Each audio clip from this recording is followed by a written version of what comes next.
Very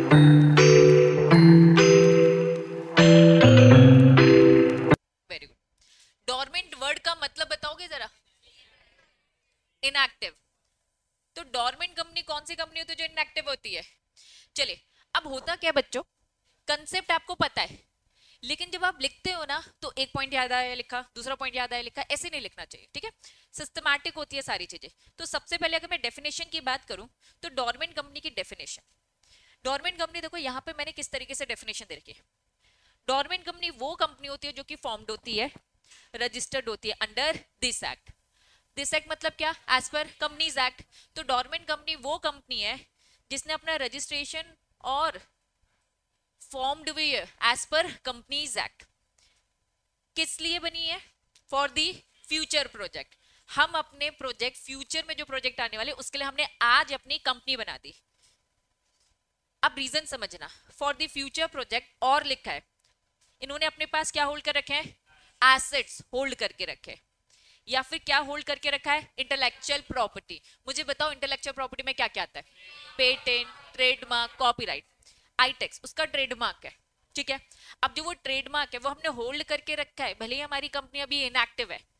तो ITX company का dormant status हम ले रहे, लेकिन हमारे पास एसेट्स तो रखे हुए हैं ना, ये फर्नीचर, ये एसी, ये टीवी रखा हुआ है, ठीक है? हमने अपना ट्रेडमार्क अपने पास रखा है, अभी हम भले ही बिजनेस नहीं करें। तो डोरमेंट कंपनी एक कंपनी है जो एज पर कंपनीज एक्ट बनती है, प्लस वो अपने क्या करती है? फ्यूचर के प्रोजेक्ट के लिए कंपनी बना के रख रही है, मतलब जो फ्यूचर में प्रोजेक्ट आएगा होल्ड करके बैठी है क्या? एसेट्स। और क्या होल्ड करके बैठी है? Intellectual property rights. एंड लिखा है, अभी तक आपने देखा और लिखा था, मतलब इनमें से कोई भी एक चीज या फिर सारी की सारी चीजें। एंड साथ में क्या कह रहे हैं? कोई भी सिग्निफिकेंट अकाउंटिंग ट्रांजैक्शंस नहीं हुए। फिर और आता है इनएक्टिव कंपनी। अब अगर आपकी बुक की बात करूं तो आपकी बुक ने इनएक्टिव यहां पर यही सारी चीजें बता के रखी है। इनएक्टिव कंपनी मतलब कंपनी क्या लिखा है? कोई भी बिजनेस नहीं कर रही है। फिर क्या लिखा है? कोई भी ऑपरेशन नहीं कर रही है। हैज नॉट मेड, क्या लिखा है? Any significant accounting transaction. कब से? पिछले 2 फाइनेंशियल ईयर। बच्चा फाइनेंशियल ईयर लिखना बहुत जरूरी है, हम बस 2 साल लिखेंगे नहीं चलने वाला। 2 फाइनेंशियल ईयर क्यों? क्योंकि एक फाइनेंशियल ईयर होता है और एक कैलेंडर ईयर होता है। अगर आप सिंगल ईयर लिख दोगे तो इससे कंफ्यूजन होती है कि हम कैलेंडर ईयर की बात करें या फिर फाइनेंशियल, इसलिए to be specific 2 financial year. Not filed financial statement. अब पिछले 2 साल से कोई अकाउंटिंग ट्रांजेक्शन नहीं करी है, तो पिछले 2 साल से क्या नहीं देगी? फाइनेंशियल स्टेटमेंट भी नहीं फाइल करने वाली। ये फाइल किसको करती है? गवर्नमेंट डिपार्टमेंट आरओसी को देती है। प्लस एनुअल रिटर्न भी नहीं देगी वो। कब? पिछले 2 फाइनेंशियल ईयर से। क्या ये बात समझ में आ रही है? अब एक होता है फाइनेंशियल स्टेटमेंट, एक होता है एनुअल रिटर्न। इन दोनों में थोड़ा सा डिफरेंस समझे। बचपन से प्रॉफिट एंड लॉस अकाउंट सुनते आ रहे हो, बैलेंस शीट सुनते आ रहे हो, तो profit and loss account, balance sheet, cash flow statement, ये सब क्या होता है? Financial statements. अब ये एनुअल रिटर्न क्या होता है? एनुअल रिटर्न में फाइनेंशियल स्टेटमेंट भी होता है और प्लस पिछले साल आपने जो कुछ भी किया है इसका पूरा चिट्ठा। हो सकता है आपने पिछले साल बाय बैक कर रखा हो सकता है आपने नए शेयर इशू कर रखे हो। तो फाइनेंशियल स्टेटमेंट क्या है? Balance sheet, cash flow statement, ये सारी चीजें। लेकिन एनुअल रिटर्न क्या बोलता है? मैं पूरे सालाना रिटर्न की बात कर रहा हूं, जिसमें फाइनेंशियल स्टेटमेंट भी होगा और प्लस क्या होगा? आपकी आपकी बाय बैक की, आपका आईपीओ आया, जो कुछ भी आपका आया ये भी होगा। तो दो अलग अलग चीजें, फाइनेंशियल स्टेटमेंट अलग है और एनुअल रिटर्न अलग। ये दोनों चीजें हर कंपनी को अपनी देनी पड़ती है, लेकिन क्योंकि आपकी कंपनी क्या है? इनएक्टिव कंपनी है, तो पिछले 2 साल से आप ये सारी चीजें नहीं दे रहे हो। समझ में आया? नेक्स्ट, इन्होंने कहा कि भाई कौन है, कौन कंपनी है जो डोरमेंट स्टेटस देता है? अभी मैंने आपको डोरमेंट कंपनी का मीनिंग बताया कि भाई वो डोरमेंट स्टेटस लेगा जो क्या कर रहा है? फ्यूचर प्रोजेक्ट के लिए कर रहा है, जिसके पास अभी क्या रखे हुए हैं? अभी होल्ड करके बैठे हैं एसेट्स या फिर इंटेलेक्चुअल प्रॉपर्टी। साथ में क्या बोला? इनका कुछ भी सिग्निफिकेंट अकाउंटिंग ट्रांजैक्शन नहीं हो रहा। तो क्योंकि सिग्निफिकेंट अकाउंटिंग ट्रांजैक्शन नहीं हो रहा, तो ना तो वो फाइनेंशियल स्टेटमेंट दे रहे हैं और ना ही आरओसी, सॉरी एनुअल रिपोर्ट। किसको? आरओसी को। तो हमें ये फाइल किसे करना पड़ता है? आरओसी को करना पड़ता है। ये कह रहे पिछले 2 साल से नहीं देंगे। क्यों नहीं देंगे? क्योंकि उन्होंने आरओसी को पहले से ही इन्फॉर्म कर दिया। याद करो मैंने बिजली के बिल के एग्जाम्पल के साथ कनेक्ट किया था। अगर आप अपने घर में पिछले 6 महीने से नहीं रह रहे हो, अब बिजली का बिल आ ही जाएगा एवरेज बेसिस में कि भाई हर साल हर महीने इनका 1000 आता है तो भैया 1000 का बिल मार दो। लेकिन आप कह रहे हो पिछले 6 महीने से आप नहीं हो, तो एमपीवी में जाकर एप्लीकेशन देते हो, बोलोगे कि भैया हम 6 महीने या फिर साल भर के लिए यहाँ पे अभी अवेलेबल नहीं है, तो प्लीज बिजली का बिल मत देना क्योंकि इतना तो बिल आ ही नहीं रहा है। वो लोग अपने एस्टिमेटेड बेसिस में बस डाल देते बिना मीटर देखे। तो यहाँ पर भी यही हो रहा है, आरओसी बार बार नोटिस भेजेगा, बार बार समन भेजेगा, बार बार पेनल्टी लगाएगा, क्या बोलेगा कहाँ है आपके फाइनेंशियल स्टेटमेंट, कहाँ है आपके एनुअल रिटर्न। तो इसने क्या किया, कंपनी ने क्या किया, खुद से आरओसी के पास जाके क्या कर दिया, अप्लाई कर दिया, क्या बोल दिया कि भैया हमारा स्टेटस क्या हो गया है, डोरमेंट, हम पिछले 2 साल से कुछ नहीं करेंगे और 2 साल तक हम ये सारी रिटर्न रिटर्न भी देने वाले नहीं है। बात समझ में आ रही है, पक्का। चलो, तो इन्होंने कहा कि जो भी इनएक्टिव कंपनी होगी मे मेक एप्लीकेशन टू किसको, रजिस्ट्रार। ये रजिस्ट्रार कौन है, ROC, registrar of company, shortcut में रजिस्ट्रार बोलेगा। तो इन्होंने बोल दिया भैया ऑब्टेन करो, स्टेटस ले लो डोरमेंट कंपनी का, तब जाकर आरओसी अपनी तरफ से कोई नोटिस नहीं भेजेगा। अदरवाइज वो सारी कंपनी को नोटिस भेजेगा, तुम्हारा नहीं है, तुम्हारा नहीं है, तुम्हारा नहीं आएगा। एक आध कंपनी बोलेगी अच्छा हमने तो डोरमेंट स्टेटस ले लिया, तो आरओसी फिर उसको कोई नोटिस देने वाली नहीं है। बात समझ में आ गई। चलिए, the company has to be obtain status, उस कंपनी को हम क्या बोलते हैं, डोरमेंट कंपनी। तो एक्चुअल में डोरमेंट कंपनी होती क्या है, एक होता है मीनिंग, एक होता है डेफिनेशन। मीनिंग बोल रही हूँ, डोरमेंट कंपनी वो कंपनी है जो डोरमेंट स्टेटस ले लेती है। किससे ले लेती है, आरओसी से ले लेती है कि भाई हम 2 साल तक कोई काम नहीं करेंगे। हेंस सच कंपनी को हम क्या बोलते हैं, इनकॉर्पोरेट एज सच, मतलब incorporate as a dormant company. समझ में आया, पक्का पक्का। चलो, अब इन्होंने कहा कि प्रोसेस कैसा होता है, एक फॉर्म होता है, इन्होंने कहा एक एप्लीकेशन देने के लिए एक फॉर्म भरना पड़ता है। आईटेक्स कंपनी को डोरमेंट स्टेटस के लिए अप्लाई करना है, तो सबसे पहले वो कहाँ जाएगी, एमसीए की वेबसाइट में जाएगी। वेबसाइट में जाएगी, वहां पे फॉर्म होंगे, अलग अलग फॉर्म के नाम दे रखे होंगे। एक फॉर्म होगा, फॉर्म का नाम क्या दे रखा है, मिसलेनियस, इसका फुल फॉर्म होता है। तो इन्होंने एमएससी नाम दे रखा है, मिसलेनियस फॉर्म्स है। एक्चुअली में फॉर्म बहुत सारे होंगे, कंपनी का इनकॉर्पोरेट करना अलग फॉर्म, कंपनी का नाम चेंज करना अलग फॉर्म, कंपनी का डायरेक्टर अपॉइंट करना है अलग फॉर्म। तो हर फॉर्म को एक नाम दे रखा है। तो डोरमेंट स्टेटस के लिए अप्लाई करना है तो फॉर्म का नाम क्या बोल रखा है, एमएससी, जो किससे बना है, मिसलेनियस से बना है। तो एमएससी 1 एक फॉर्म होगा ये देने का, किसको देने का, रजिस्ट्रार को। तो उसको पहले डाउनलोड करोगे, भरोगे, भरने के बाद आरओसी को अप्लाई करने का। ठीक, चलिए, अब आरओसी के पास जैसे फॉर्म जाएगा कि आप क्या सच में काम नहीं करो, वो एक बार चेक करेगा, चेक करने के बाद वो रिप्लाई करेगा। रिप्लाई में क्या देगा, फॉर्म 2 देगा, एमएससी 2 देगा, मतलब वो सर्टिफिकेट होता है एक्चुअल में कि हाँ हमने आपको डोरमेंट स्टेटस दे दिया। समझ में आया। तो एप्लीकेशन देने के लिए फॉर्म कौन सा है, 1 है, एमएससी 1 है, और उनका जब रिप्लाई आ जाएगा तो वो किस में दिखेगा आपको, 2 में दिखेगा। ठीक, चलिए, company eligible to apply dormant status. अब समझना, आईटेक्स कंपनी ने कुछ फर्जीवाड़ा कर रखा है, हम पे हो गया केस, और हम कह रहे कि यार अब केस हो गया है तो एक काम करते हैं डोरमेंट स्टेटस ले लेते हैं। इन्होंने कहा नहीं, ऐसी कोई भी कंपनी डोरमेंट स्टेटस नहीं ले पाएगी जिसने कुछ ना कुछ पंगा चल रहा है, या तो कुछ केस हो गया है, या तो कुछ इन्वेस्टिगेशन बैठी है, या कुछ भी इधर उधर के हमने डिफॉल्ट कर रखे। अगर हम किसी डिफॉल्टर लिस्ट में आते हैं तो हमें डोरमेंट स्टेटस लेना अलाउड नहीं है। आप हमारे लिए एक्टिव कंपनी हो ताकि हम सही पर्सन को पकड़ सके। आप डोरमेंट स्टेटस लेके बैठ जाओगे, आप कहोगे कोई फाइनेंशियल स्टेटमेंट नहीं है, जबकि हमें तो वो चाहिए। तो डोरमेंट स्टेटस कुछ कंपनीज को लेना अलाउड नहीं है, जो भी डिफॉल्टर्स होंगी। पहला, कौन सी कंपनी, मतलब ये सारी कंपनी ले सकती है जिनमें इंस्पेक्शन ना हो रहा हो, कोई इंक्वायरी कोई इन्वेस्टिगेशन ना हो रहा हो। अगर हो रहा है तो क्या अप्लाई करेगी, नहीं। Dormant company, normal company dormant company का स्टेटस लेने के लिए एप्लीकेशन तब दे जब इन सारी डिफॉल्टर लिस्ट में नहीं दे रखा है। यहाँ तो दे रखा है, एक मिनट रुको, नया पुराना का कंसेप्ट, न्यू वाले अमेंड जो कर रखे हो उसमें नहीं दे रखा है, लेकिन शॉर्ट में बस समझो, पूरा डिटेल में नहीं बता रही। शॉर्ट में क्या है, अगर आप एक डिफॉल्टर कंपनी हो तो आप उस डिफॉल्ट से बचने के लिए क्या कर रहे हो, स्टेटस लेके बचना चाह रहे हो, बचने नहीं दिया जाएगा। ठीक है, अब डोरमेंट कंपनी अलग से एक चैप्टर आएगा, उस चैप्टर में ये आ जाएगा। तो जिन भी बुक में नहीं दिख रहा है वापस आ जाएगा, लेकिन वहां जब दिखेंगे वहां पे पढ़ लेंगे। मैंने बहुत सारा लोन लिया आईटेक्स ने और नहीं चुकाया, और क्या बोल दिया, आरओसी के पास एप्लीकेशन दी, एप्लीकेशन में मैंने क्या किया कि भैया मुझे डोरमेंट स्टेटस में 2 साल के लिए काम नहीं करूंगी। आरओसी एक बार चेक करेगा, और चेक करने में पता चला क्रेडिटर से लोन खा के बैठे हम, तो साफ साफ बोल दिया जाएगा आपको सर्टिफिकेट नहीं इश्यू करेंगे। तो एमएससी जो वो 2 था ना, वो आरओसी हमें देने वाला नहीं है। बात समझ में आ गई? तो ये सारे डिफॉल्ट की लिस्ट है, ठीक है, बाद में आ जाएगा, कोई इश्यू नहीं है। नेक्स्ट हेडिंग क्या दे रखा है? पूरी प्रोसेस दे रखी है। पहला, आईटेक्स कंपनी का सबसे पहले मेंबर की मीटिंग बैठेगी। इस मेंबर की मीटिंग में क्या पास करेंगे? एसआर, मतलब कितने परसेंट की वोटिंग चाहिए मुझे?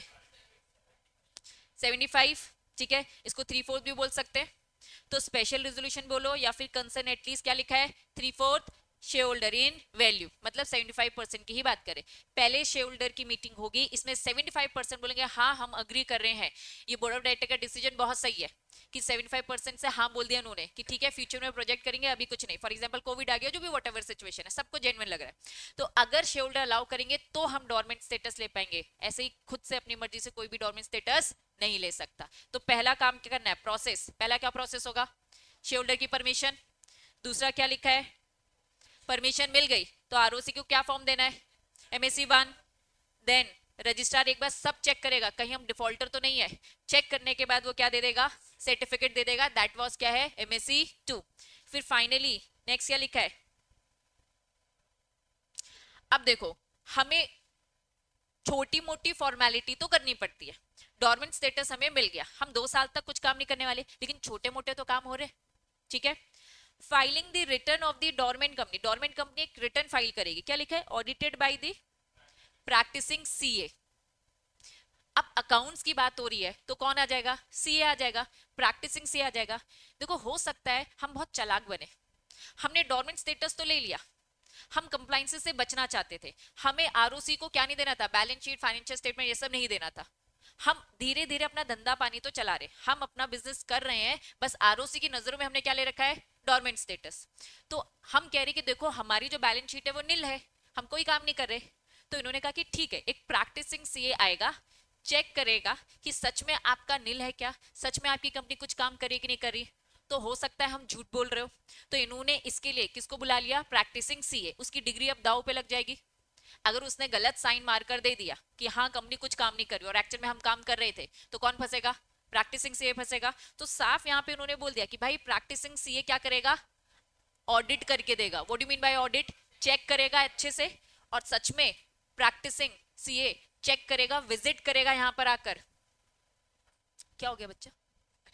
ठीक है, सच में चेक किया जाता है, विजिट करेगा वो यहाँ पर आकर, कुछ काम चल रहा है कि नहीं चल रहा, फिर जाके वो एक सर्टिफिकेट देगा जिसे हम बोलते हैं ऑडिट होना। ठीक है, कब करेगा? 30 डेज एंड ऑफ दी कितने साल? 2 साल से काम नहीं कर रहे हैं। तो जब हम 2 साल से काम नहीं कर रहे तो ये सीए क्या करेगा? हर साल ऑडिट रिपोर्ट देगा। किसके सर पे रिस्पॉन्सिबिलिटी डाल दी? सीए के। ठीक है, और फाइनली फिर इन्होंने क्या बोला? फाइलिंग फॉर्म, अलॉटमेंट और चेंजेस इन दी डायरेक्टर। ये क्या बोल दिया? Situation based. What do mean bye situation based? हो सकता है आपकी कंपनी का डायरेक्टर बदल गया, हो सकता है, वेरी गुड, हो सकता है आपने कंपनी के नए शेयर इशू किए। इनकेस अगर आपकी कंपनी नए शेयर इशू करती है, इनकेस आपका डायरेक्टर, क्योंकि काम चल नहीं रहा है, तो कोई डायरेक्टर कहेगा फॉर्मेलिटी के लिए मेरा नाम क्यों रखा है, मुझे नहीं कंटिन्यू करना है, चेंज हो गया। तो अगर डायरेक्टर चेंज होता है या फिर कुछ भी अलॉटमेंट होता है, सिचुएशन बेस्ड होगा, तो ये चीज आप आरओसी को इन्फॉर्म करेंगे। प्रोसेस समझ में आ गई? अब इन्होंने बहुत छोटी प्रोसेस दे रखी है, आपको क्या लगता है सबसे पहले क्या होगा? पहले शोल्डर मीटिंग होगी कि बोर्ड मीटिंग होगी? सबसे पहले हमेशा से बोर्ड मीटिंग होगी, पहले ऑफिस में बोर्ड मीटिंग होगी। बोर्ड मीटिंग के बाद हम यहाँ आएंगे और हम कहेंगे चलो शोल्डर हमें ये बात डिस्कस करनी है। ठीक है, तो यहाँ भले ही कंप्लीट प्रोसेस ना होगा, कुछ चीजें आपको डीम्ड अपने दिमाग में, है ना, प्रोसेस को और थोड़ा लेंथ वाइज आपको बढ़ानी पड़ेगी। तो सबसे पहले क्या होगी? Board meeting. Board of director decide करेंगे कि हमें डोरमेंट स्टेटस लेना चाहिए। ये बात फिर जनरल मीटिंग में रखी जाएगी। जनरल मीटिंग में कितने की वोटिंग चाहिए हमें? 75%। अब मेरी बात अच्छे से समझना, कंसेप्ट समझाने के लिए स्टार्टिंग में मैं 75% वर्ड यूज करती थी। आपको स्पेशल रेजोल्यूशन ही लिखना है, और अगर स्पेशल रेजोल्यूशन की जगह चेंज करना है तो आपको क्या लिखना है? 3/4। क्या लिखा है? Share holders in value. सही लैंग्वेज ये है, क्योंकि इससे पहले तक कहीं भी कंसेप्ट समझाया नहीं गया था। बस ordinary resolution, special resolution. Ordinary resolution क्या होता है? मोर देन 50, है ना, 51 51 51, मोर देन हाफ 51, और ये क्या होता था? 75। तो प्लीज अब टू बी स्पेसिफिक, या तो आप स्पेशल रेजोल्यूशन लिखेंगे या फिर क्या लिखोगे? 3/4, एटलीस्ट 3/4। ठीक है, चलिए, कंसेप्ट क्लियर है? नेक्स्ट हेडिंग बताओ क्या है? Government company. प्रॉपर एक क्वेश्चन की प्रैक्टिस भी करी थी तो याद होना चाहिए। क्या होती है गवर्नमेंट कंपनी, बताओ जरा? वेरी गुड, डेफिनेशन में साफ लिखा है, नॉट लेस देन 51%। कम से कम paid up share capital held, सबसे पहले क्या लिखा है, सेंट्रल गवर्नमेंट, और क्या लिखा है, स्टेट गवर्नमेंट या फिर गवर्नमेंट्स, मतलब एक से ज्यादा स्टेट गवर्नमेंट हो सकते हैं, ठीक है। नेक्स्ट क्या लिखा है, partly centre and partly state, एक या एक से ज्यादा। यहां तक तो चीजें क्लियर है। हम खा क्या जाते हैं भाई, कि गवर्नमेंट कंपनी की जो सब्सिडी होती है वो भी क्या कहलाती है, गवर्नमेंट कंपनी। चलो, गवर्नमेंट ने आईटेक्स कंपनी के 59% खरीद लिए। आईटेक्स कंपनी के कितने शेयर्स खरीद लिए, तो आईटेक्स कंपनी भी क्या कहलाएगी, गवर्नमेंट कंपनी कहलाएगी। गवर्नमेंट कंपनी वो कंपनी जिसमें सेंटर, स्टेट या फिर पार्टली, और गवर्नमेंट कंपनी वो भी है, इन्होंने कहा जो गवर्नमेंट कंपनी की सब्सिडरी है उन्हें भी हम क्या मानेंगे, गवर्नमेंट कंपनी। चलिए, साफ साफ इन्होंने लिखा है, हम बार बार पेड अप बोलते, पेड अप से मतलब हमारा क्या है, वोटिंग पावर। पेड अप इन्होंने बोला, पेड अप शेयर कैपिटल है ना, तो शेयर्स मतलब शेयर से क्या मिलता है आपको, वोटिंग पावर मिलता है, तो ये बात याद रखना। नीचे अब जाएंगे, इन्होंने कहा कि भैया हम आपको ना क्या देने वाले हैं, छूट देने वाले, बहुत सारी छूट मिलेगी। अब इसके बाद पूरे चैप्टर में गवर्नमेंट कंपनी की छूट छूट छूट छूट छूट दे रखी है। अब क्या क्या छूट दे रखी है, चलो आओ डिटेल में समझेंगे। अब थोड़ा कंसेप्ट को लेकर चलने का बच्चा, कंसेप्ट क्या बोलता है कि नॉर्मल कंपनी में क्या लगता है और गवर्नमेंट कंपनी में ये नहीं लगे, तो ये बार बार, अब नॉर्मल कंपनी में क्या क्या लगता है अभी आपने इतनी डिटेलिंग पढ़ी नहीं है, तो उस डिटेल में जाना भी नहीं, ठीक है। बस ये होना कि ऐसा कुछ होता है, उसकी डिटेलिंग हम डिटेल में पढ़ेंगे। फॉर एग्जाम्पल ऑडिट, एक नॉर्मल कंपनी में ऑडिट होता है, अब ये ऑडिट की डिटेल वाली बात बोल देंगे और साइड में क्या बोलेंगे, ये वाली चीज तो गवर्नमेंट कंपनी में होती नहीं है, जबकि ऑडिट में एक पूरा बड़ा चैप्टर पढ़ोगे। तो ऑडिट एक बहुत बड़ा टॉपिक है, ये बस बोल देंगे देखो ऑडिट में ऐसा ऐसा होता है, तो यहाँ पर अभी आपको बिल्कुल लाइट लेना है, ऐसे बहुत हैवी नहीं लेना, अच्छा ऐसा होगा, क्योंकि वो सारी चीजें तो हम डिटेल में पढ़ेंगे। नॉर्मल कंपनी में कब कब कहाँ कहाँ कैसे कैसे क्या क्या लगता है वो डिटेल में हम पढ़ेंगे। अभी ये कह रही कि ऐसा कुछ कंसेप्ट होता है वो गवर्नमेंट कंपनी में लगता नहीं है, ठीक है। सबसे पहले हेडिंग बताओ क्या लिखा है, नेम। हर कंपनी के एंड में क्या लगता है, लिमिटेड या फिर प्राइवेट लिमिटेड। कंसेप्ट थोड़ा सा समझना, गवर्नमेंट कंपनी ने आईटेक्स को खरीद लिया, आईटेक्स एक प्राइवेट कंपनी है, आईटेक्स क्या है, एक प्राइवेट कंपनी, नाम क्या लिखा होगा, आईटेक्स प्राइवेट लिमिटेड। क्योंकि गवर्नमेंट ने खरीद लिया आईटेक्स को, तो आईटेक्स अब क्या बन गया आज से, गवर्नमेंट कंपनी। तो इन्होंने बोल दिया भैया आईटेक्स गवर्नमेंट कंपनी बन गया है ना, तो चुपचाप प्राइवेट हटा दो, क्योंकि गवर्नमेंट कंपनी की भी सब्सिडरी क्या होती है, गवर्नमेंट। तो साफ लिखा है, name of all the government company, सारी गवर्नमेंट कंपनी के एंड में क्या लिखा होगा, लिमिटेड। अगर वो पब्लिक कंपनी है तो कोई टेंशन नहीं है, अगर वो क्या है, एक प्राइवेट कंपनी है, तो भी वर्ड क्या लिखा जाएगा, ओनली लिमिटेड। बात समझ में आ रहा है क्या। फिर उन्होंने बोला ये स्टेट, अब ये क्या वर्ड लिखा है इन्होंने, स्टेट। गवर्नमेंट कंपनी के लिए अक्सर स्टेट वर्ड यूज होता है, तुम थोड़ा सा नोटिस करो, जगह जगह देखते तो स्टेट वर्ड लिखा है, स्टेट वर्ड लिखा है, स्टेट वर्ड लिखा है। कॉन्स्टिट्यूशन पढ़ते थे, control by state, control by state, तो मैं क्या बोलती थी, स्टेट का एक वाइडर मीनिंग है, कॉन्स्टिट्यूशन में स्टेट की डेफिनेशन थी आर्टिकल नंबर 12, ठीक है। वहां इतनी दूर जाना नहीं है, वहां इतनी दूर जाना नहीं है, लेकिन बस मैं कह रही हूँ स्टेट एक टर्म होता है, ये बहुत भारी वर्ड होता है, ये वर्ड हर किसी को अलाउ नहीं किया जा सकता। फॉर एग्जाम्पल, मैंने अपनी कंपनी का नाम लिखा, मैं एक नॉर्मल प्राइवेट कंपनी हूं, मैंने अपनी कंपनी का नाम लिखा आईटेक्स स्टेट प्राइवेट लिमिटेड, हर किसी को ये स्टेट भारी वर्ड यूज करने अलाउड नहीं है, लेकिन सारी गवर्नमेंट कंपनी को बोल दिया आप अपने जब नाम डिसाइड करोगे ना तो हम आपको एक पावर दे रहे, क्या पावर दे रहे, आप ये वर्ड यूज करो।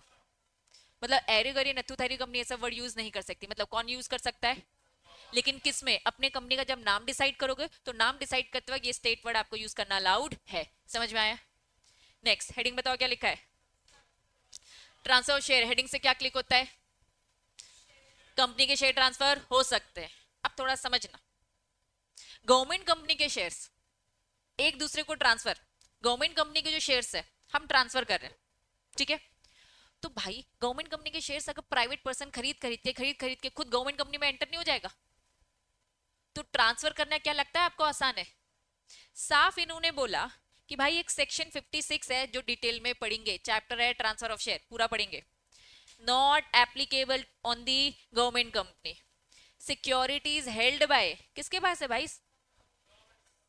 Government, nominee of the government. Government ने साफ बोल रखा है भैया हमारे शेयर्स हमारे हैं, शेयर्स आप बेच नहीं सकते, प्राइवेट कंपनी आपस में खरीदो बेचो, पब्लिक कंपनी, खरीदो बेचो। लेकिन गवर्नमेंट कंपनी के जो शेयर्स है उसे ट्रांसफर करके किसी और बाहर के बंदे को एंट्री दे दोगे क्या? ऐसे तो भैया कोई भी बाहर का बंदा आकर हमारी गवर्नमेंट कंपनी के शेयर्स खरीद के एंट्री ले लेगा। तो ये सारी चीजें गवर्नमेंट कंपनी में लगती नहीं है। ठीक है, एक बार इस कंसेप्ट को खत्म करूं फिर मैं डाउट्स लूंगी। ठीक है, नेक्स्ट हेडिंग क्या लिखा है? बॉन्ड्स क्या होते हैं? बॉन्ड्स बताओ। सिक्योरिटीज होती है वन ऑफ देम, डिबेंचर जैसे ही बॉन्ड्स होते हैं, लोन ही होता है ना। ये भी साफ बोल दिया यहां पर, सेक्शन 56 ही है, ट्रांसफर की बात हो रही है। ट्रांसफर ऑफ द बॉन्ड किसने इशू किया है? गवर्नमेंट कंपनी ने। Transfer is not required to be, क्या लिखा है? गवर्नमेंट कंपनी ट्रांसफर, क्या लिखा है? Transfer is not required to, ना एग्जीक्यूट होगा और ना ही deliver to company provided intimation regarding the transfer supported by the details of the transfer and the relevant bond certificate. उन्होंने कहा कि भैया अलग से कोई सर्टिफिकेट नहीं दूंगा मैं, तुमको बता दिया, यही बड़ी बात है। कोई भी काम अगर सरकार के साथ कर रहे हो, सरकार ने बोला हमारा बोलना ही, हमें तुम्हें बताना ही सफिशिएंट है, कुछ भी अलग से फॉर्मेलिटी करने की जरूरत नहीं है। अब तुम लोग जमीन खरीदते बेचते हो, प्रॉपर अग्रीमेंट करते हो, सरकार बोल रही है मैं जमीन तुम्हारी ले रही हूँ, क्या तो उसके साथ अग्रीमेंट होगा? सरकार ने बोला मैंने अपने रिकॉर्ड में लिख लिया, कोई अलग से मेरे साथ अग्रीमेंट वाला डॉक्यूमेंट फॉलो करने की जरूरत नहीं है। वो यहाँ पर भी यही कह रहे हैं कि भैया हमारे साथ खरीदना बेचना अलग से, तुम अगर एक नॉर्मल इंसान दूसरे इंसान के साथ खरीद बेच रहा है तो अग्रीमेंट। सरकार के साथ खरीद बेच रहे हो क्या, इनको कोई अग्रीमेंट नहीं, हमें तो पता है ना। ये अग्रीमेंट क्यों बनाया जाता है? ताकि गवर्नमेंट के रिकॉर्ड में लिख सको। कर कौन रहा है? गवर्नमेंट। गवर्नमेंट कह रहे मुझे तो पता है ना, ये अग्रीमेंट फॉर्मेलिटी मेरे लिए होती थी, तो जब आप जो काम मेरे साथ ही कर रहे हो तो कोई अलग से फॉर्मेलिटी करने की जरूरत नहीं है। नेक्स्ट हेडिंग बताओ क्या लिखा है? Declaration of dividend out of, चलिए समझेंगे। डिविडेंड डिक्लेयर करना पड़ता है। अब डिविडेंड होता क्या है? कंपनी ने जो कुछ भी प्रॉफिट कमाया अपने शेयर होल्डर को डिवाइड करते हैं, that was dividend. Board of director announce करते हैं, ठीक है। बोर्ड ऑफ डायरेक्टर ने वहां ऑफिस में मीटिंग करी, रॉकी सर, मैं, अभिषेक सर ने मीटिंग करी कि इस साल हमें कितना डिविडेंड देना है। इस साल हमें 10 रुपए देना है पर शेयर। पर शेयर में कितना डिविडेंड देंगे? 10 रुपए। यहां आकर मीटिंग में मैं डिक्लेयर करूंगी कि हम आपको क्या देने वाले? डिविडेंड देने वाले हैं। जिसके पास जितने शेयर्स है उस हिसाब से 10-10 रुपए आपको मिलेगा। किसी के पास 100 है, किसी के पास 2 है, किसी के पास 1000 है, तो पर शेयर के हिसाब से डिविडेंड डिक्लेयर किया जाता है। डिक्लेरेशन ऑफ द डिविडेंड किससे? Accumulated profit. हो सकता है एक साल हमें प्रॉफिट हुआ, हमने डिक्लेयर नहीं किया, दूसरे साल हुआ हमने डिक्लेयर नहीं किया, तीसरे साल नहीं किया, चौथे साल में हमने 3 साल का एक्यूमुलेट किया। What do you mean by accumulate? इकट्ठा करके एक साथ चौथे साल में मैंने क्या किया? डिक्लेयर किया। तो एक्यूमुलेटेड प्रॉफिट समझ में आ रहा है? एक्यूमुलेटेड प्रॉफिट समझ में आ रहा है? तो सारा प्रॉफिट इकट्ठा किया और चौथे साल में मैंने डिक्लेयर किया कि यार इस साल हम आपको क्या देने वाले? डिविडेंड देने वाले हैं। कब? Previous year. ऐसा नॉर्मल कंपनी करती है। इन्होंने साफ क्या बोल दिया, एक सेक्शन है 1, 2, 3 जो डिविडेंड को लेकर बात करता है, नॉट अप्लाई। इन्होंने कहा भाई एंटायर शेयर कैपिटल किसके पास है? 100% शेयर किसके पास है? गवर्नमेंट के पास। तो गवर्नमेंट बोली जब मेरा कोई शेयर होल्डर ही नहीं है तो मैं किसे दूंगा डिविडेंड?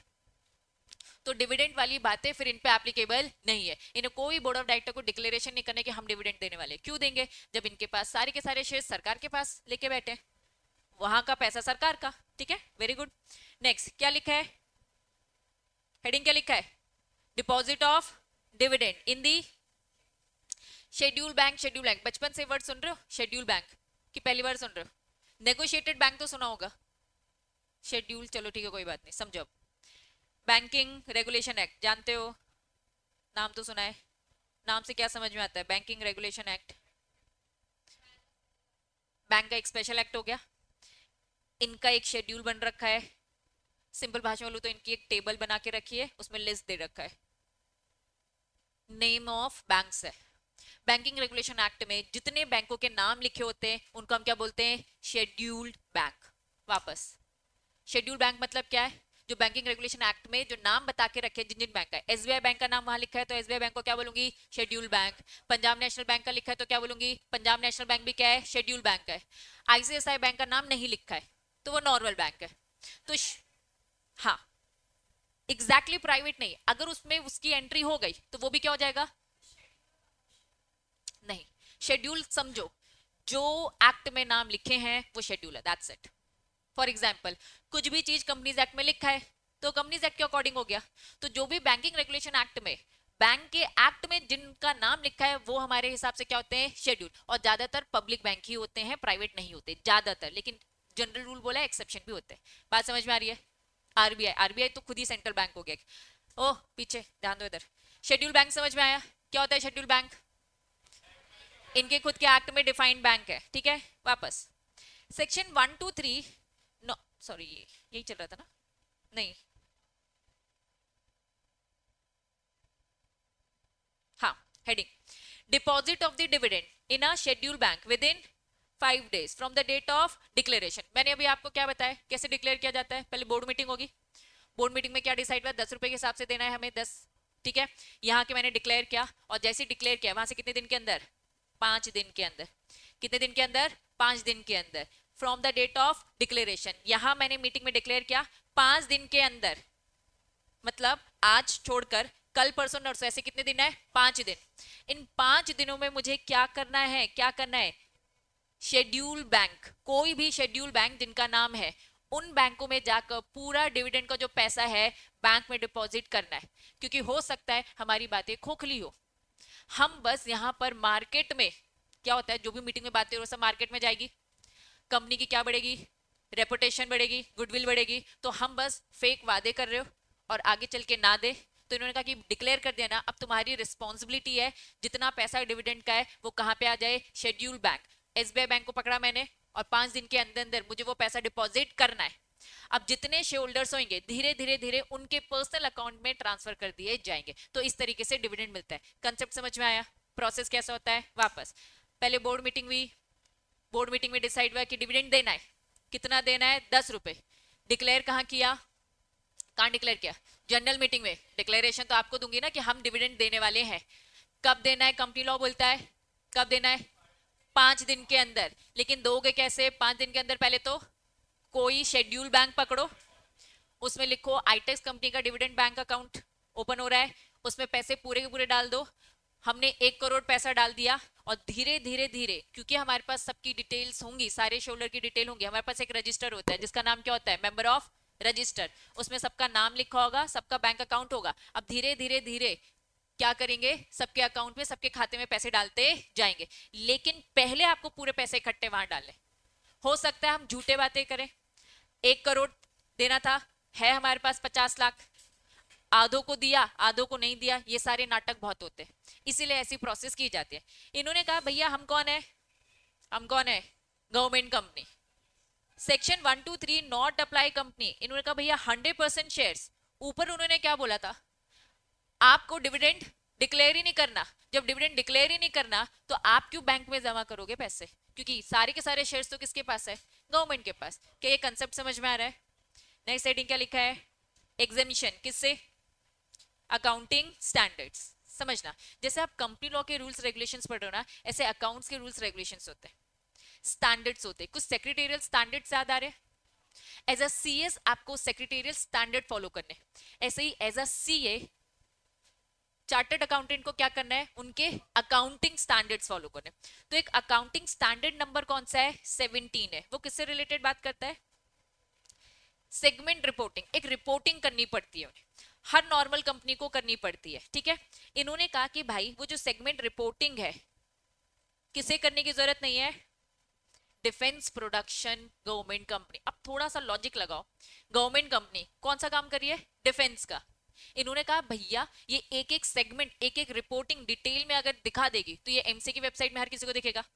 और अगर एमसी की वेबसाइट में हर किसी को दिखेगा तो मतलब किसको दिख सकता है, फॉरेन कंट्रीज, एनिमी, आतंकवादी प्रॉपर बोल सकते हैं, वो लोग तो सारी चीजें देख लेंगे ना कि क्या चीज कहाँ कैसे कैसे बन रही है। तो पूरी रिपोर्टिंग इन्हें देने की जरूरत नहीं है। क्या लॉजिक क्लियर है? क्यों मना कर रहे, क्योंकि भैया सीक्रेसी है ना, वो सारी चीजें सीक्रेट मेंटेन करके रखना है आपको, ठीक है। नेक्स्ट हेडिंग क्या लिखा है,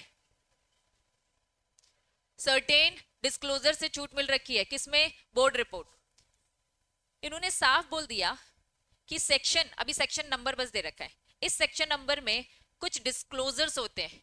नॉर्मल कंपनी को लंबा चौड़ा डिस्क्लोजर, गवर्नमेंट कंपनी को कम डिस्क्लोजर। सीधी सी बात यह है, नॉर्मल कंपनी को बहुत सारे काम करने पड़ेंगे, गवर्नमेंट कंपनी आप तो सरकार हो, आप ही ने सब कुछ बनाया है, तो आपको ज्यादा कंप्लाइंसेस लगने वाले नहीं है। और साफ इन्होंने बोल दिया disclosing the company nomination remuneration policy etcetera, ये सब भी आपको देने की जरूरत नहीं है। क्या लिखा है, कंपनी का नॉमिनी कौन है, ये तो गवर्नमेंट कंपनी है भाई, सरकार नॉमिनी है। फिर क्या बोल रखा है, आपकी रेम्यूनरेशन पॉलिसी भी हम किसी को डिस्क्लोज होने नहीं देंगे। लॉजिक सीधा है कि हम नहीं दिखाना चाहते किसी और को, क्योंकि एमसीए से तो सब दिख जाएगा। रेम्यूनरेशन मतलब पैसा, सैलरी, किस तरीके से आपको सैलरी मिल रहा है। अगर अभी आप इनकम टैक्स जब पढ़ोगे तो सैलरी का पूरे डिटेलिंग पढ़ोगे, जिसमें आपका सैलरी होता है, होम अलाउंसेस होता है, डियरनेस अलाउंसेस होता है, ठीक है, ऐसे बहुत सारी सैलरी के बाइफर्केशन होते हैं। इतनी डिटेलिंग गवर्नमेंट कंपनी नहीं देने वाली, क्योंकि मेंटेन करना है। नेक्स्ट हेडिंग बताओ क्या लिखा है, मोर देन 50 डायरेक्टर। याद करो, क्या एक नॉर्मल कंपनी 15 से ज्यादा डायरेक्टर अपॉइंट कर सकती है? कर सकती है, बस स्पेशल रेजोल्यूशन पास करने का। इन्होंने बोल दिया सुनो, हम है सरकार, क्या लगता है स्पेशल रेजोल्यूशन पास करेंगे क्या? बिना पूछे ही 15 से ज्यादा डायरेक्टर रख सकते हैं। क्यों? क्योंकि भैया हमारी कंपनी के शेयर्स किसके पास है, सरकार के पास। सरकार की तो हाँ है ना, सरकार ही डिसाइड करिए 15 लोगों से ज्यादा की जरूरत है, तो काहे का है सर। कंसेप्ट समझ में आ रहा है बच्चों? नेक्स्ट क्या लिखा है, चलो अब ये एनुअल जनरल मीटिंग क्या होती है, साल में एक इंपॉर्टेंट मीटिंग होती है, हर कंपनी को करनी पड़ती है। जो भी कंपनी कर रही है उन्हें ये मीटिंग कहाँ करवानी पड़ती है, रजिस्टर्ड ऑफिस उनका जहां है। आईटेक्स कंपनी का रजिस्टर्ड ऑफिस जहां जबलपुर में है, एमपी में, तो हम यही करवाएंगे, इससे बाहर नहीं जाएंगे। लेकिन उन्होंने बोला कि भैया तुम तो सरकारी हो, तुम तो कहीं और भी जा सकती हो, गोवा में जाने का मन है, अदर प्लेस, सेंट्रल गवर्नमेंट जहां अप्रूवल दे दे। मतलब अगर रजिस्टर्ड कंपनी यहाँ की है तो हम यही करवाएंगे, इसके अलावा कहीं और नहीं करवाएंगे। लेकिन अगर सरकारी कंपनी है, सरकार ने जहां अलाउ कर दिया वहां कराओ, तो ये छूट है एक तरीके की। बात समझ में आई? क्या लॉजिक है, रजिस्टर्ड कंपनी जहां रजिस्टर्ड ऑफिस है वहीं करवाने का लॉजिक सोचो क्या होगा, बताओ। थोड़ा सा टर्म समझो, वापस वापस वापस। क्या लिखा है, इंस्ट्रूमेंट ऑफ ट्रांसफर। अब थोड़े से लीगल टर्म को पकड़ो, ये सिंपल अग्रीमेंट की बात कर रहे हैं। इंस्ट्रूमेंट ऑफ ट्रांसफर मतलब क्या होता है, लीगल डॉक्यूमेंट, ये अग्रीमेंट की बात कर रहे हैं। तो इंस्ट्रूमेंट जहां कहीं भी आएगा समझ जाना किसकी बात हो रही है, एक रिटर्न डॉक्यूमेंट की बात हो रही है। क्लियर है? तो इंस्ट्रूमेंट ऑफ ट्रांसफर मतलब simple agreement, not required to be execute. ना आपको क्या करना है, उस अग्रीमेंट को ना एग्जीक्यूट करना है। एग्जीक्यूट करना मतलब एक अग्रीमेंट बनाए, तुम साइन करो, मैं साइन करूं और मैं फिर आपको अग्रीमेंट उठा के दे दूं, ऐसा कुछ भी आपको करने की जरूरत नहीं है। ना एग्जीक्यूट करना है और ना डिलीवर, मतलब ये सब करने की जरूरत नहीं है। सिंपल आपने हमसे बॉन्ड लिए, हमारा रिकॉर्ड मेंटेन है, आपको अलग से कुछ प्रूफ लेने की जरूरत नहीं है। नॉर्मली अग्रीमेंट क्यों होता है, प्रूफ के लिए होता है ना।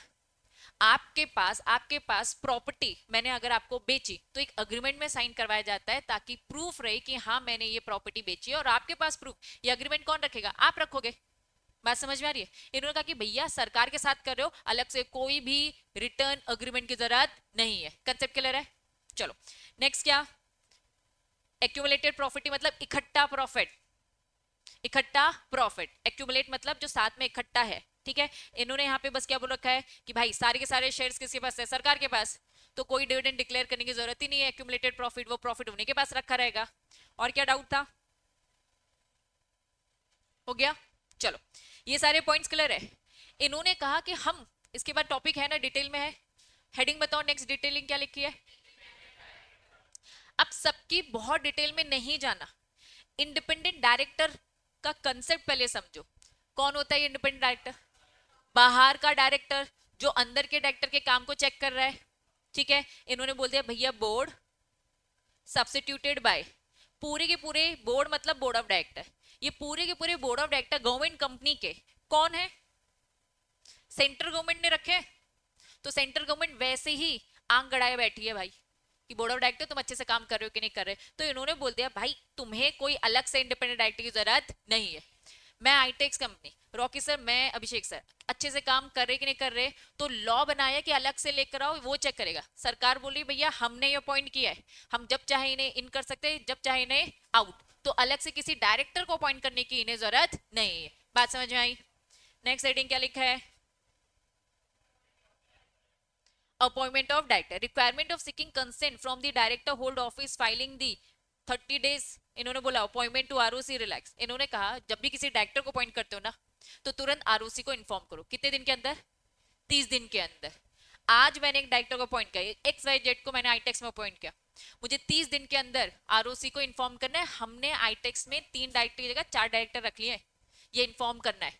लेकिन सरकार ने क्या बोला कि भैया हम तो सरकारी कंपनी है, हमें कोई जरूरत नहीं है। Appointment of director done by the centre government, state government ने इन्हें पूरे से रिलैक्सेशन। समझ में आ रहा है कंसेप्ट? इंडिपेंडेंट डायरेक्टर अपॉइंट करने की जरूरत नहीं है, आरओसी को अलग से अपॉइंट करने की जरूरत नहीं है, किसी भी नए डायरेक्टर इन्फॉर्म करने की जरूरत नहीं है अलग से कोई डायरेक्टर अपॉइंट करते हो तो। हेडिंग बताओ क्या लिखा है भैया? डायरेक्टर को ना समय समय पे रोटेट कर कर रिटायरमेंट दो। ये एक नॉर्मल पब्लिक कंपनी में किया जाता है। क्यों किया जाता है, क्या लॉजिक है? क्योंकि वो डायरेक्टर, वेरी गुड, वो डायरेक्टर कंपनी का सगा हो जाता है, बायस ना रहे, इसीलिए। तो इन्होंने कहा सरकार है ना, सरकार रख रहा है ना यहाँ पर, तो सरकार में ये सारे प्रोविजन भी एप्लीकेबल नहीं है, ना गवर्नमेंट कंपनी में ना गवर्नमेंट कंपनी की। बस सरकार कह रहे भैया लॉ मैंने आप लोगों के लिए बनाए, अपने लिए नहीं बनाए हैं। सीधी सी बात ये है सरकार की। कंसेप्ट समझ में आ रहा है? नेक्स्ट क्या लिखा है? तू चला जा। राइट ऑफ दी पर्सन, क्या लिखा है? Right of the person. अब ये ब्रैकेट में मैंने किया है, ठीक है। Other than retiring director to stand for the directorship. अभी हम इसकी बात नहीं कर रहे, ब्रैकेट की चीजों को स्किप करो और रीड करो। क्या लिखा है? Right of the person to stand for the directorship. समझना, आईटेक्स कंपनी में 3 डायरेक्टर बैठे, ये शेयर होल्डर्स है। इन शेयर होल्डर में से किसी एक शेयर होल्डर को कीड़ा काटता है कि भाई मुझे भी डायरेक्टर बनना है, मुझे भी डायरेक्टरशिप में आना है, तो वो खुद से उठकर आता है कि चलो वोट करवाते हैं। क्योंकि सारे बाकी के शेयर भी उनके बहुत सगे, चलो प्रत्यक्ष को मैंने उठा दिया, सारे लोगों ने हाथ उठा दिया, हाँ हाँ इसे डायरेक्टर बनाओ। क्योंकि डायरेक्टर को अपॉइंट करने का तरीका क्या है? डायरेक्टर पहले रिकमेंड करता है और शेयर से पूछा जाता है, तो शेयर से पूछकर अगर सबने वोटिंग कर दी तो वो डायरेक्टर बन जाएगा। इन्होंने कहा भैया ये पावर किसमें नहीं है? गवर्नमेंट कंपनी में नहीं है, नहीं तो कोई भी आकर ऐरा गैरा नथु तेरा कहाँ बैठ जाएगा? गवर्नमेंट कंपनी के डायरेक्टर, सॉरी गवर्नमेंट कंपनी में डायरेक्टर। क्या रिलायंस कंपनी में ये है? हाँ, रिलायंस कंपनी के शेयर होल्डर ओपन घूम रहे हैं, उसमें एक फीस लगती है, 1 लाख रुपए डिपॉजिट करना पड़ेगा। प्रत्यक्ष को पहले 1 लाख रुपए डिपॉजिट करना पड़ेगा, क्योंकि हो सकता है वो समय बर्बाद कर रहा हो हमारा, तो इस समय बर्बाद की कॉस्ट है, कितना देगा ये? 1 लाख। तब जाकर यहाँ खड़ा होगा और वोट देगा। अगर वोटिंग में ऐसे रूल्स रेगुलेशन होते हैं, डिटेल में पढ़ेंगे हम, ठीक है। एक परसेंटेज होता है, उस परसेंटेज से कम है इसके पूरे 1 लाख खा जाएंगे हम, नहीं देने वाले, क्योंकि ये हमारा समय बर्बाद कर रहा है। इतने शेयर भी उसको सपोर्ट नहीं कर रहे थे। तो ऐसा रिलायंस कंपनी, टाटा, इन सब में होता है। हाँ बच्चों होता है, क्योंकि अगर डायरेक्टर में भरोसा नहीं है तो शेयर अपना एक जासूस भेज सकता है इन डायरेक्टरों के बीच में। बात समझ में आ रही है? लेकिन साफ बोल दिया भैया गवर्नमेंट कंपनी ने कि भैया हम अपने यहाँ पे किसी को अलाउ करने वाले नहीं है, ना गवर्नमेंट कंपनी में ना उसकी सब्सिडरी में। क्लैरिटी है? ये लिखा है इंडिविजुअली वोट होगा, प्रत्यक्ष को मैंने यहाँ खड़ा किया, इंडिविजुअली वोट होगा या फिर प्रोपोर्शनलिटी शेयर्स के हिसाब से आप वोट करोगे, ये सारी चीजें यहाँ पे अलाउड नहीं है। कंसेप्ट समझ में आया? अदर देन रिटायरिंग, ये कह रहे हैं अगर कोई डायरेक्टर रिटायर हो गया उसके पास ये पावर है। अब प्रत्यक्ष ऑलरेडी था डायरेक्टर्स में, फिर अगर वो करता है तो ठीक, जैसे रॉकी साहब, मैं, अभिषेक, हम 3 है, मैं रिटायर हो चुकी हूँ, रिटायर होने के बाद फिर से आ सकती हूँ, लेकिन कोई भी अदर देन रिटायरिंग डायरेक्टर के पास ये पावर गवर्नमेंट कंपनी को लेकर नहीं है, ठीक है। हेडिंग बताओ क्या लिखा है? डायरेक्टर की लंबी चौड़ी डिस्क्वालिफिकेशन होती कि ये पर्सन अगर इसने ये गलत काम किया तो वो डायरेक्टर बनने के लायक नहीं है। इन्होंने कहा कि भैया हम हैं गवर्नमेंट, हम बहुत सोच समझ कर डायरेक्टर को अपॉइंट करते हैं, तो हम में भी कुछ डिस्क्वालिफिकेशंस एप्लीकेबल नहीं है। मतलब हम चाहे तो उस नालायक डायरेक्टर को अपॉइंट कर सकते, क्योंकि हम तो सरकार है ना, सरकार चाहे तो कुछ भी कर सकती है। जबकि डिस्क्वालिफिकेशन क्या है? गलत पर्सन की लिस्ट है, उनको अलाउड नहीं है। इन्होंने क्या बोल दिया भैया हमें अलाउड है, हम उसका एक्सपीरियंस देख रहे हैं, हम उसका काम देख रहे हैं, हम बाकी सारी चीजें नहीं देख रहे। गलत है, बहुत सारी जगहों पे गलत है भाई। नेक्स्ट हेडिंग क्या लिखा है? मेंबर का एक रजिस्टर होता है, डायरेक्टर का भी एक रजिस्टर। केएमबी का फुल फॉर्म बताओ जरा। की मैनेजर पर्सन, उसका भी एक रजिस्टर। कितने शेयर्स वो होल्ड करके बैठे अलग से पता होना चाहिए, ठीक है। और साथ में क्या बोल रखा है? उसका इंस्पेक्शन। ये सारी चीजें नॉर्मल कंपनी की बात है। गवर्नमेंट कंपनी को बोला तुम्हें कुछ करने की जरूरत नहीं है, तुम्हें कोई इंस्पेक्शन करवाने की जरूरत नहीं है, सरकार भाई। बोला लॉ तो हमने बनाया ना, वो ये कह रहे किसके लिए, तुम लोगों के लिए। ऐसे ही बच्चा होता है। अब जैसे फॉर एग्जांपल जमीनों की बात करूं, अभी इन लोगों ने यहाँ पे सड़कें चौड़ी करी, तो वो क्या कह रहे हैं, हम अग्रीमेंट करेंगे क्या तुम्हारे साथ। वो कह रहे भैया हमने सड़क चौड़ी करने के लिए जमीन हमने तुमसे ले लिया, हमने तुम्हारे खाते में पैसे दे दिया, तुम्हारा मेरा कोई अग्रीमेंट करने की जरूरत नहीं है। वो फॉर्मेलिटीज वो नहीं करती है, क्योंकि फॉर्मेलिटीज हम क्या करें, सरकार को रिपोर्ट कर रहे हैं ना, सरकार को इन्फॉर्म करें, सरकार कह रहे मुझे तो पता है सब कुछ, मैंने तो किया है,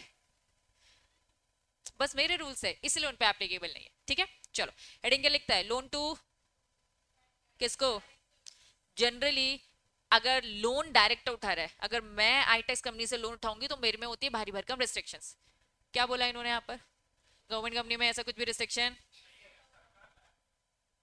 लोन इन्वेस्टमेंट बाय रिस्ट्रिक्शंस। लेकिन भैया अगर गवर्नमेंट कंपनी को इन्वेस्टमेंट करिए कोई रिस्ट्रिक्शन। रिलेटेड पार्टी ट्रांजैक्शन, क्या होता है रिलेटेड पार्टी ट्रांजैक्शन,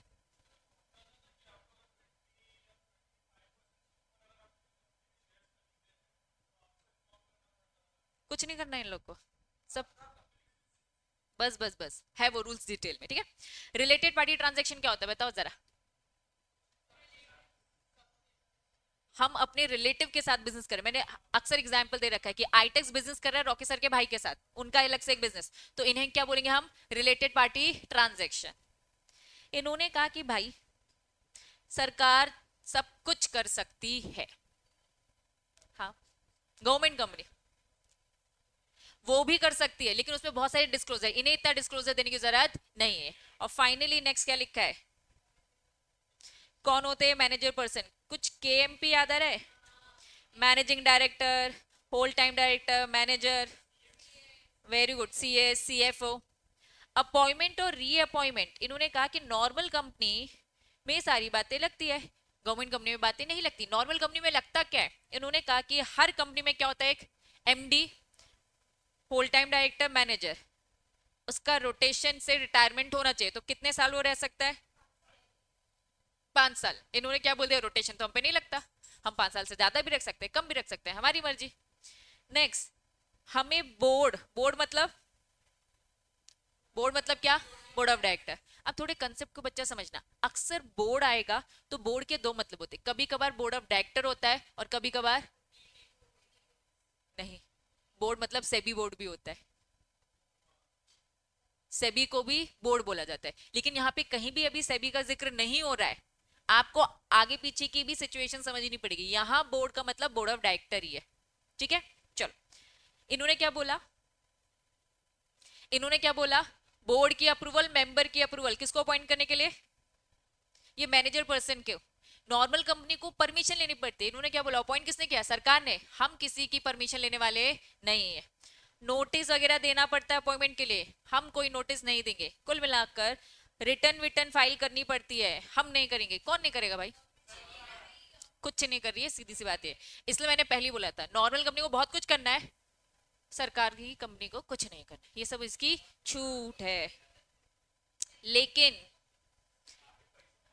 लास्ट वाला पॉइंट देखो, appointment of managing director, whole time director, manager is not approve by the company at the general meeting, लेकिन any act done by him before the such approval not be deem to be invalid. ये कुछ बातें याद आ रही है, director में पता चलता है गलत अपॉइंट हो गया था, उसका जो काम, तो ये कह रही है सब नॉर्मल कंपनी की बात हो रही है, हम पे तो कुछ बातें एप्लीकेबल ही नहीं होती है, हम सब इनकी बल्ले बल्ले हर जगह।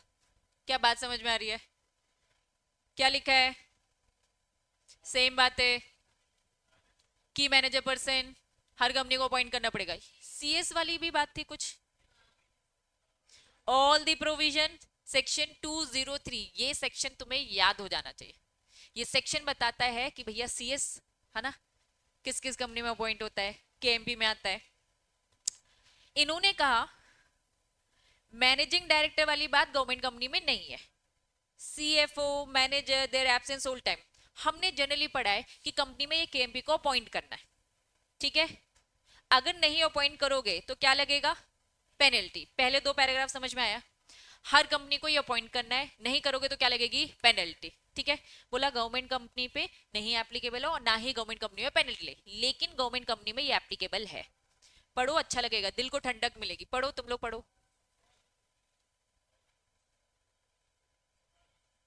सीएफओ वाली बात और सीएस वाली बात एप्लीकेबल है। गवर्नमेंट कंपनी को सीएस रखना पड़ेगा, सीएफओ रखना पड़ेगा, बाकी चीजों वाली बात एप्लीकेबल नहीं है। तो ये अच्छा लगेगा। एक और जगह बुरा लगा था, वो कौन सी कंपनी थी? स्मॉल कंपनी थी। स्मॉल कंपनी बोला कि भैया हम तुम्हें रिलैक्सेशन दे रहे हैं, तो फीस वीस का भी हम छूट दे रहे हैं। ठीक है, वेरी गुड, 10 करोड़ से कम है, वेरी गुड। समझ में आया? ये वाला ऑडिटर सीए वाला ऑडिटर है, क्यों? क्योंकि अकाउंट्स की बात हो रही है। अब समझो, गवर्नमेंट पे नजर रखी जाती है। गवर्नमेंट में क्या रखी जाती है? नजर। बच्चों पहली बात सुन लो कान खोलकर, ये सारे इशारे दिख रहे हैं, ठीक है? हेडिंग बताओ जल्दी, क्या लिखा है? कौन सा ऑडिटर? अब ये गवर्नमेंट कंपनी है, पैसे का हिसाब किताब तो यहां भी है। सरकार ने भी कंपनी बनाई है, किसके लिए? पैसे के लिए। चलो, इन्होंने साफ बोला कि भैया पहला ऑडिटर, पहला ऑडिटर, क्या कैग सुना है? कैग सुना है? कैग न्यूज वगैरह में सुना है क्या? फुल फॉर्म क्या लिखा है? Controller and auditor general of India. अब थोड़ा सा समझना, कैग होता क्या है, कंसेप्ट को थोड़ा समझो। गवर्नमेंट का जितना भी पैसे का हिसाब किताब है, ये पूरा का पूरा हिसाब किताब रखने के लिए, है ना, कैग होता है। पैसा कितना आ रहा है, पैसा कितना जा रहा है, उसके लिए पूरा मैनेजमेंट, पूरा सिस्टम किसके पास होता है? कैग। किस डिपार्टमेंट से कितना कितना पैसा आ रहा है, कहां कहां से क्या क्या हो रहा है, ये नजर रखता है। अब गवर्नमेंट कंपनी में भी नजर कौन रखेगा? कैग ही रखेगा। ठीक है, न्यूज चैनल में अक्सर देखना कि भैया कैग ने ये क्या, कैग ने वो बोला, तो आपने वो टर्म कभी सुना नहीं इसलिए निकल जाता होगा, लेकिन प्लीज अब थोड़ा सा ध्यान देना। गवर्नमेंट कंपनी का फर्स्ट ऑडिटर कौन अपॉइंट कर रहा है? कैग करेगी। अब कितने दिन के अंदर करेगी? With in 60 days. कहां से?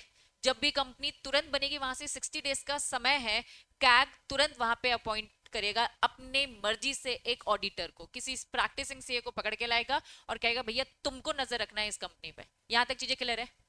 मान लो कैग फेल हो गया, नहीं अपॉइंट कर पाया, अब ये काम किसके पास आ गया? Board of director. अगर आईटेक्स कंपनी एक नॉर्मल कंपनी है, आईटेक्स कंपनी को अगर अपना ऑडिट करवाना है अकाउंट्स का, तो हमेशा कौन करेगा? बोर्ड ऑफ डायरेक्टर ही करेंगे, बाकी किसी की रिस्पांसिबिलिटी नहीं है। लेकिन क्योंकि ये गवर्नमेंट कंपनी और गवर्नमेंट कंपनी का पूरा पैसे का हिसाब किताब देखने वाला कौन होता है? कैग होता है। तो वहां पे ऑडिटर कौन अपॉइंट करेगा? कैग करेगा। नॉर्मल कंपनी में कौन करता है? Board of director.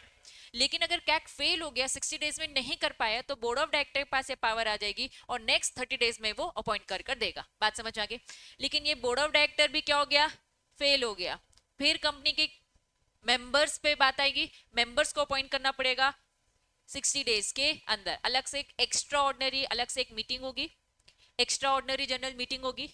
ठीक है, उसमें उसमें क्या किया जाएगा? इस ऑडिटर को अपॉइंट किया जाएगा। मतलब कि यहां पर सिस्टम क्या है? पहले फर्स्ट रिस्पॉन्सिबिलिटी किसकी? कैग। नहीं कर पाए तो बोर्ड ऑफ डायरेक्टर, नहीं कर पाए तो कैग को कितने दिन में करना था? 60 डेज। 60 डेज कहां से? From the incorporation of the government company. अब होगा क्या? तुम बस 60 डेज लिखकर आ जाओगे? बच्चा लिखना पड़ता है, 60 डेज कहां से काउंट होंगे? ठीक है, रजिस्ट्रेशन। फिर उन्होंने बोला बोर्ड ऑफ डायरेक्टर फेल हो गए, उन्हें भी 30 डेज, है ना, 30 डेज में करना था, बोर्ड ऑफ डायरेक्टर फेल हो गए, लेकिन 30 डेज फिर उन्होंने कहा किसके पास आएगी पावर? मेंबर के पास। मेंबर फाइनली कर ही देंगे, हम ऐसा अज्यूम कर रहे हैं। ठीक है, 60 डेज। फर्स्ट ऑडिटर होल्ड करेगा ऑफिस कब तक? फर्स्ट जनरल की एनुअल। कंपनी की हर साल एक एजीएम होगी। जब तक वो एजीएम, मैंने क्या बोला, कोई भी अपॉइंट होता है ना, तो ऐसे मेंबर्स की मीटिंग होती है, एजीएम होती है, उनके सामने खड़ा किया जाता है, देखो इस प्रैक्टिसिंग सीए को हमने अपॉइंट किया, तुम लोग भी हाँ बोल दो। अगर तुम लोगों ने उसे हाँ बोल दिया तो फाइनल, अगर तुमने ना बोल दिया तो कैंसिल। मतलब एज अ सीएस जब तुम भी अपॉइंट हो गए तो ऐसा ही होता है। मतलब सीएस अपॉइंट कहाँ होगा? बोर्ड मीटिंग में बोर्ड ऑफ डायरेक्टर करेंगे, इंटरव्यू लेंगे, तुमको सेलेक्ट किया तुम एज अ सीएस, और मेंबर के सामने रखा जाता है कि इस सीएस को अपॉइंट किया। जनरली सब हाँ बोल देते क्योंकि उनको इतना वो नहीं रहता, लेकिन उनके पास ना बोलने की भी पावर है। तो यहाँ पे अभी किसकी बात हो रही है? तुम भी तो एज अ सीएस ऑडिट करोगे ना। यहाँ पे अभी किसकी बात हो रही है? सीए के अकाउंट्स ऑडिट की बात हो रही है। क्लैरिटी है? कौन सी कंपनी है? गवर्नमेंट। पहली पावर किसके पास? दूसरी, तीसरी, क्लियर है? अब इन्होंने कहा ये तो क्या थी? फर्स्ट। अब ये क्या बोल रहे? सब्सिक्वेंट बोले तो आने वाली जितनी भी, अब कितनी सारी गवर्नमेंट कंपनी है, एमपीवी गवर्नमेंट कंपनी, सब्सिक्वेंट अब जितने ऑडिटर अपॉइंट होंगे, इन्होंने कहा कि भैया सब्सिक्वेंट फाइनेंशियल ईयर में कौन करेगा, कैग ही करेगी, और उसके पास अब समय कितना है 180 डेज। इसे 6 महीने मत सोचना, अगर 180 डेज को मंथ में कन्वर्ट करोगे तो अप्रोक्स 6 मंथ आता है, ठीक है, लेकिन बस अप्रोक्स, क्योंकि 30, 31, 29, तो ऐसे बहुत सारे 28 ये सारे होते हैं, तो इन्होंने 180 डेज का समय दिया, किसको दिया, कैग। लेकिन पहली बार कैग के पास कितना समय था 60 डेज, अब कितना समय, लेकिन 180 डेज कहां से, मतलब 1 अप्रैल से स्टार्ट हुई है, तो आपके पास 180 डेज का समय है, आपको दूसरा ऑडिटर अपॉइंट करना है, कर सकते हो, चेंज करना है, ठीक है। चलो, the auditor shall hold office, कब तक होल्ड करके बैठा रहेगा, एजीएम, जिसको भी अपॉइंट किया हो गया, तुम्हारी मीटिंग होगी, सामने रखा जाएगा, तुम लोग उससे हाँ बोलोगे, हाँ बोलोगे तो कंटिन्यू, ना बोलोगे तो दोबारा किसी और को अपॉइंट किया जाता है। कंसेप्ट क्लियर है, तो पावर होती है आपके पास, हाँ जी, हाँ, नहीं नहीं, नेक्स्ट ईयर होगी ना, सब्सिक्वेंट मतलब क्या, next financial year,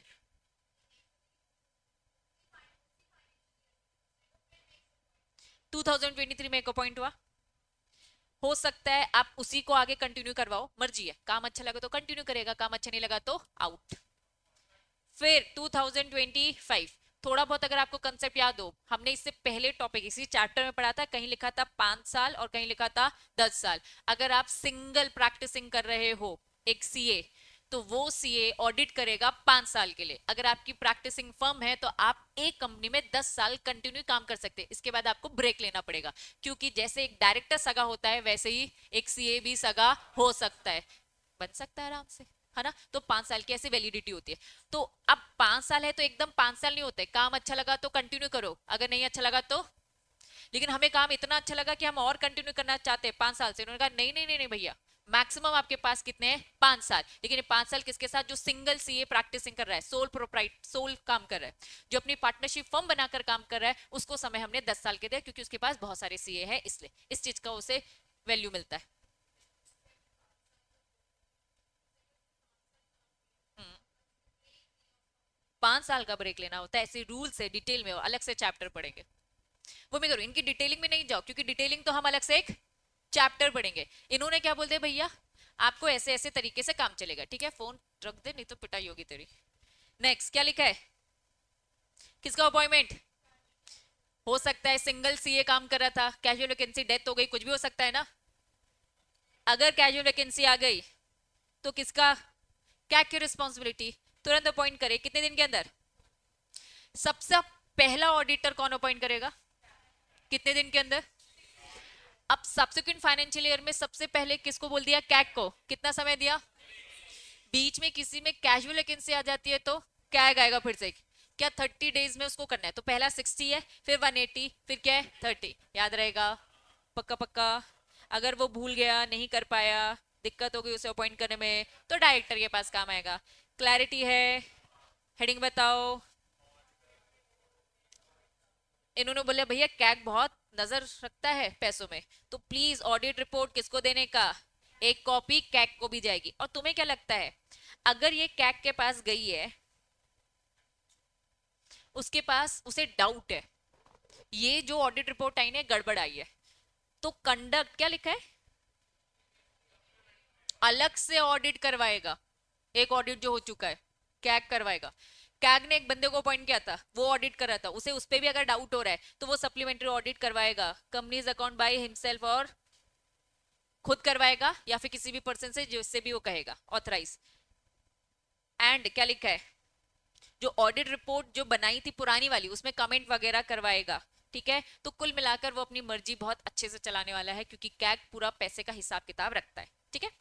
company send a copy any comment to every person, हर किसी को इसकी कॉपी दी जाएगी और एनुअल जनरल मीटिंग में रखी जाएगी कि भैया इस रिपोर्ट में क्या क्या गड़बड़े हैं, कमेंट के साथ। क्लैरिटी है। अब फाइनल टॉपिक क्या बोलता है, कैग किसका बंदा था जरा बताओ, सरकार का बंदा था। इन्होंने कहा कि भैया कैग के पास एक कॉपी गई, वो भी अपने सारे कमेंट वमेंट लिखकर किसके पास पहुंचा दिया जाएगा, पार्लियामेंट तक भी बात जाती है, सरकार का पैसा है ना, इसीलिए गवर्नमेंट कंपनी बच्चा, इन्होंने रूल्स रेगुलेशन बनाए तो अपने में कम कर रखे, लेकिन स्टिल उसमें कोई और अथॉरिटी है जो नजर रख रही है, इस कारण से कंप्लायंसेस उसके कम है। तो हम कहेंगे उनके तरीके अलग है, कंपनीज एक्ट की इसलिए कंप्लायंसेस उन पे कम लगते हैं। ठीक है, तो कुल मिलाकर क्या बोला, जो एनुअल रिपोर्ट होगी इसे प्रिपेयर करना है कितने टाइम में, विद इन 3 मंथ्स। जब भी क्या होगी, एजीएम कंडक्ट हो गई, आज एजीएम हो गई, यहां से कितना टाइम पीरियड है हमारे पास, 3 महीने का टाइम है, before comment given by the CAG, ठीक है, ऑडिट रिपोर्ट प्लेस जो भी है, and as soon as may be prepare करने के बाद आपको किसके सामने रखना है, बिफोर दी बोथ हाउस, मतलब लोकसभा के पास भी जाएगी और राज्यसभा के पास जाएगी। इसकी जो कॉपी होगी एनुअल रिपोर्ट प्रिपेयर, दोनों हाउसेस के पास जाएगी। अगर किसका पैसा लगा है, स्टेट गवर्नमेंट का पैसा लगा है, तो भैया बस पार्लियामेंट सेंट्रल लेवल में क्यों, स्टेट लेजिस्लेचर के पास भी जाएगी। तो कुल मिला के पूरा हिसाब किताब पैसे का रखा जाएगा। तो ऐसा नहीं है, हाँ स्टार्टिंग में ऐसा था, लग रहा था कि गवर्नमेंट में ऐसा क्या, उनके रूल्स रेगुलेशंस अलग है, क्लैरिटी है पक्का। जैसे फॉर एग्जांपल आप नोटिस करो, किसी ने भी कुछ भी मर्डर शर्डर किया है, कुछ भी किया, तो नॉर्मल लॉज लगते हैं, लेकिन डिफेंस आर्मी इन सब की बात आती है तो उनमें ये नॉर्मल लॉज नहीं लगते, दूसरे लगते। फॉर एग्जाम्पल प्रेसिडेंट हो गया, प्राइम मिनिस्टर, इनके हाथ से कुछ गलत काम हो गया तो ये नॉर्मल लॉ नहीं लगते, उनमें लॉ लगते हैं लेकिन बस अलग टाइप के लॉज लगते हो। तो ऐसा नहीं है कि इन्हें छूट दी गई है, उनमें क्योंकि कहीं और दूसरे रूल्स है, दूसरे रेगुलेशन, दूसरे कंप्लाइंसेस है, इस कारण से नॉर्मल जगहों पे छूट मिलती है। उनकी जो स्पेशल चीजें हैं, स्पेशल लॉज है, वहां पे वो इनडायरेक्टली कवर होते। तो ये मिथ है, क्या मिथ है कि इन पे लॉ कम लग रहे, नहीं, इनके लॉ के तरीके अलग होते। क्लैरिटी है पक्का। तो घर से एक बार पूरा अच्छे से रीड कर कर आएंगे और इसके बाद हम अपनी नेक्स्ट क्लास में क्या करवाएंगे, क्वेश्चन आंसर की प्रैक्टिस। समझ में आया पक्का। आज की सभा समाप्त। वेलकम बच्चों।